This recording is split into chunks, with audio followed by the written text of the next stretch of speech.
여러분 안녕하셨습니까? 오늘은 2021년 9월 13일 월요일입니다.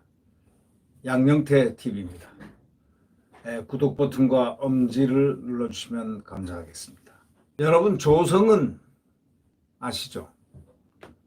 조성은 참 희한한 사람도 아주 희한한 사람들이 정치권에 많은 것 같습니다. 나이는 33세 여성, 정당을 5번 옮기고, 민주당, 야당, 맨 처음 정치 시작한 게 어디라고 그랬죠? 박원순 캠프라고 그랬죠? 박원순 캠프에서 또 정치를 시작해서 이렇게 돌고 저렇게 돌고 하다가 결국 여당권에 있다가 어떻게 하다가 야당으로 들어왔습니다. 야당으로 들어오는데 말이죠. 그 재주가 얼마나 좋은지. 선대위 부위원장, 총선 때 선대위 부위원장으로 들어왔습니다. 누가 이 사람을 넣었을까요? 이 사람은 김일성을 찬양하는 사람입니다. 김일성을 찬양했다는 사람이죠. 훌륭한 지도자라고. 그런 사람이 어떻게 돌고 돌아 이렇게 국민의힘 전신인 미래통합당 선거관리위원회 부위원장 대책위 선대위 부위원장으로 들어올 수 있겠습니까? 어떻게 그럴 수가 있습니까? 누가 이걸 넣었습니까? 누가 이 사람을 추천했습니까? 바로 이걸 밝혀야 됩니다. 이 사람이 고발사주 보도를 이번에 주도했습니다. 고발사주 보도를 주도했다고 해도 과언이 아닌데 이 사람이 제보자입니다. 근데 고발사주를 보도한 바로 그 시점에 조성은이가 SBS 나가지고 이런 얘기를 했습니다. 어저께 SBS에서 무심코 발설이 된 겁니다. 원장님과 제가 원했던 날짜가 아닙니다. 이렇게 얘기했어요. 원장이 누구냐? 국정원장을 지칭한 것 같다는 겁니다.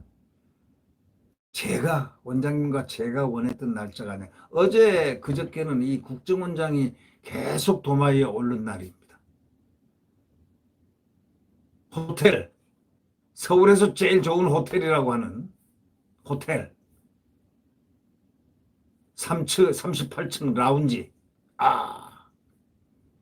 네. 음식값이 엄청 비싸다는 거기에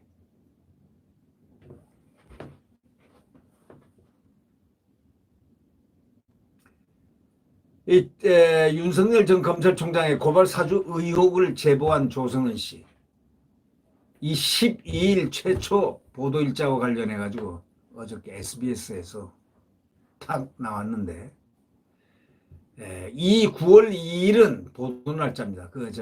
사주 의혹 보도 날짜. 윤석열 전 검찰총장의 고발 사주 의혹을 제보한 조성은 씨가 9월 2일은 보도 날짜는 우리 원장님이나 제가 원했거나 배려했던 상의했던 날짜가 아닙니다. 이렇게 밝혔는데 아차 한 거죠.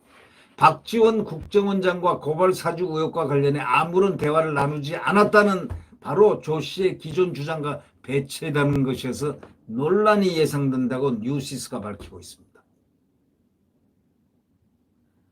SBS에서 조성은이가 출연해가지고 이런 얘기를 했죠. 처음 인터넷 언론사와 이야기한 시점과 보도가 된 시점 사이에 박 원장과의 만남이 있어가지고 배우설 등 추측들이 나온다는 질문에 그런 질문을 하니까 처음 인터넷 언론사와 의혹을 이야기한 시점과 또 보도가 된 시점 사이에 박 원장, 이 국정원장과 만남이 있어서 배우설 등 추측들이 나온다는 그런 질문을 했죠.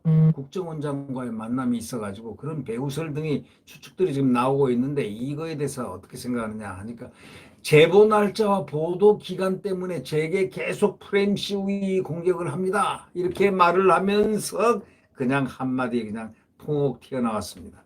그냥 뉴스버스에 그 이진동 기자가 치자 이런 식으로 결정했던 날짜고 제가 그래서 사고라고 표현했던 것입니다. 라고 주장했습니다. 그러니까 조 씨는 만약 이 기자가 10월 달로 날짜를 선택했으면 보도날이 10월이 됐을 것이고 12월로 선택했으면 12월로 선택됐을 것인데, 예? 그렇게 설명을 하면서 이제 이진동 기자가 치고 나가자 하니까 그냥 그래서 그냥 어쩔 수 없이 쳤는데 발표를 했는데 결국은 이게 사고라고, 그래서 내가 사고라고 표현했던 것이 바로 그것 때문에 그랬다 이런 얘기입니다.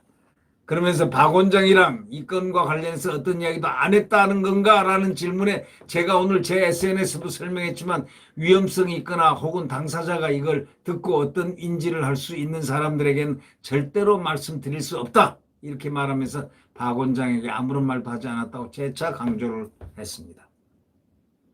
그는 박 원장에 대해서 대표님이라고 부르는 게 더 편하다면서, 대표님이 국회 법제사법위원을 오래 하셔서 윤석열 총장이라든가 박영수 특검 당 고문들과 골고루 다 친분 관계가 있으신 걸로 알고 있다고 이렇게 밝히면서 윤 전 총장과 박 원장의 관계 때문에 박 원장에게 고발 사주 의혹을 미리 말하지 않았다는 그런 투로 설명을 한 겁니다.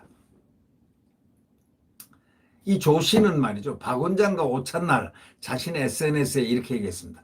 역사와 대화하는 순간이다라는 문구를 올린 이유에 대해서 그냥 국정원장이 굉장히 역사적인 직책 아닌가요? 라면서 저는 굉장히 심플하게 얘기했고, 지금 이 순간이 역사적인 순간이라고 생각하지는 않는다. 이건 그냥 범죄 사실을 밝혀내는 과정이라고 생각하지 역사는 아니다. 그럴 가치가 없다. 이런 식으로 얘기했습니다. 좀 말이 횡설하고 있습니다. 횡설수설이죠. 조 씨가 박 원장과 오찬날 자신의 SNS에 역사와 대화하는 순간이라는 문구를 올린 이유에 대해서는 그냥 국정원장이 굉장히 역사적인 직책 아닌가요? 또 그랬습니다. 이분 좀 생각하는 게 좀 아주 특이한 사람인 것 같아요. 저는 굉장히 심플하게 얘기했고, 심플하게 얘기했다는 겁니다. 그럼 8월 11일 박 원장과의 식사 자리에 동석자 있었냐 하고 질문에는 없었다. 경호원들만 수명이 있었고 식사는 2명이서 했다. 이렇게 답을 했습니다. 그는 추가 증거가 있냐라는 질문에 추가 증거가 있다. 그러면서 손준성 검사가 보낸 게 맞느냐라는 걸로 굉장히 많은 시간을 허비했습니다. 송 검사인 게 확인된다면 그 직책이 당시 대검의 수사정보정책관이 맞다면 이 사건의 정황은 국면이 달라질 것이라 주장했다. 이렇게 기사가 말하고 있는데 이거는 지소리죠.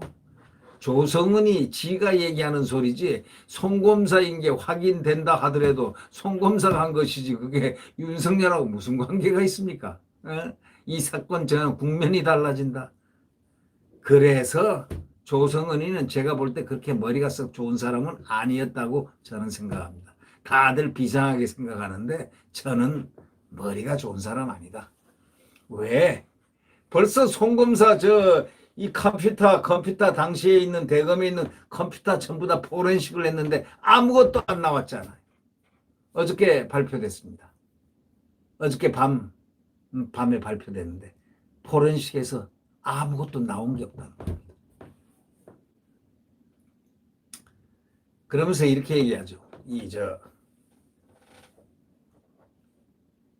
조성은이가 사건의 무게라든지 중대함 이런 것들이 굉장히 커진다고 생각하고 그 전환의 기회가 있을 거라고 생각한다.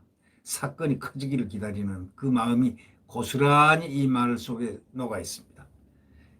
이 조성은은 추가 증거의 형태가 녹취, 통화, 텔레그램 중 뭐냐 하고 기자가 질문하는데 그 부분은 수사기관 검토 후에 언론에서 볼 수 있게 하겠다 이렇게 답했습니다.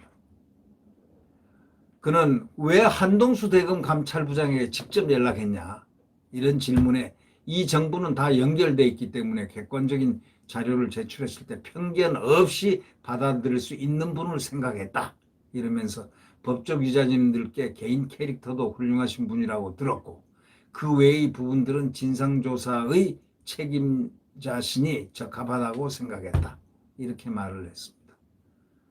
잘 아시겠지만 이 한동수 감찰부장은 조국이가 딱 꼽아놓고 간 조국맨입니다. 조 씨는 이렇게 얘기했습니다. 저는 사실관계를 증명하고 왜 합리적 의심이 들고 수사기관까지 갔는지를 밝혀드려야 할 의무가 있다고 생각한다. 이러면서 어떤 마타도에 굴할 생각이 없고 하나씩 입증해가고 소상히 설명하는 중이다. 이렇게 말했습니다. 만약 손준성 검사가 보낸 게 맞다고 확인만 된다면 윤석열 전 총장과 그 캠프는 어떤 책임을 질 것인지 무겁게 책임져야 하지 않을까 한다. 이렇게 얘기했는데 이거는 조성은의 착각이 더 많을 것 같다는 그런 느낌이 듭니다. 네. 손준성 검사의 그 컴퓨터 포렌식에서 대검에서 포렌식했는데 지금 증거가 아무것도 안 나왔습니다. 휴대폰도 했지 않겠습니까? 다 했겠죠. 네. 한편 조 씨의 SBS 출연은 사전 녹화 방식으로 이루어졌는데 영상이 총 30분짜리였지만 실제 방송 나간 건 5분짜리입니다. 이 5분짜리 영상에는 조 씨의 9월 2일 발언, 9월 2일은 우리 원장님이나 제가 원했던, 배려했던, 상의했던 날짜가 아닙니다. 우리 원장님, 국정원장님. 이런 말을 발설한 그런 장면은 바로 이 SBS에 나오질 않았습니다. 근데 거기에 사전에 녹화했는데 녹화한 거 그 안에 영상이 이런 영상이 있었다는 겁니다. 인터넷에 뜬 SBS 풀 영상에 중간 부분에 조 씨의 이런 발언이 있는 것으로 확인되면서 지금 일파만파되고 있습니다. 국정원과 조성은의 커넥션. 야, 만약에 이것이 어떤 연결이 이루어졌다는 게 사실화된다면 엄청난 일이 벌어진다. 이런 얘기 아니겠습니까? 조성은의 엄청난 실수라고 볼 수가 있죠. 아차, 어떻게 원장님 얘기를 했지? 라는 후회가 아마 주마등처럼 지나가지 않았을까 생각이 됩니다. 네, 구독 버튼과 엄지를 눌러주시면 감사하겠습니다. 자, 이제 이 나라가 정말 이 정권이 이제 윤석열 죽이기로 작정을 한 모양입니다. 그러나 제가 느끼기에는 윤석열을 죽지 않을 것 같습니다. 왜 죽지 않을 것 같으냐? 국민이 살아있기 때문에 죽지 않을 것 같습니다. 국민이 죽는다면 죽을 수밖에 없지만 국민이 살아있는데 윤석열, 최재형이 죽겠습니까? 네, 죽지 않을 것 같습니다. 아주 승리할 것 같습니다. 기어코 정권 교체를 일으킬 것 같습니다. 네. 자, 지금은 여러 가지가 어렵고 힘들어도 대한민국 자유민주주의와 시장경제가 활성되는 소위 국가안보는 한미동맹, 굳건한 한미동맹으로 국가안보가 투철한 이런 자유민주 대한민국, 이 자유민주 대한민국의 태양이 내일 새벽 다시 떠오릅니다. 반드시 떠오릅니다. 이번 정권교체는 바로 역사적 소명 아래 이루어지는 정권교체가 가시적으로 눈앞에 전개될 것입니다. 저는 그러한 확신을 갖고 싶어합니다. 국민 여러분들의 정권교체의 열망을 한데 모아야 되겠습니다. 네, 구독 버튼과 엄지를 눌러주시면 감사하겠습니다. 안녕히 계십시오.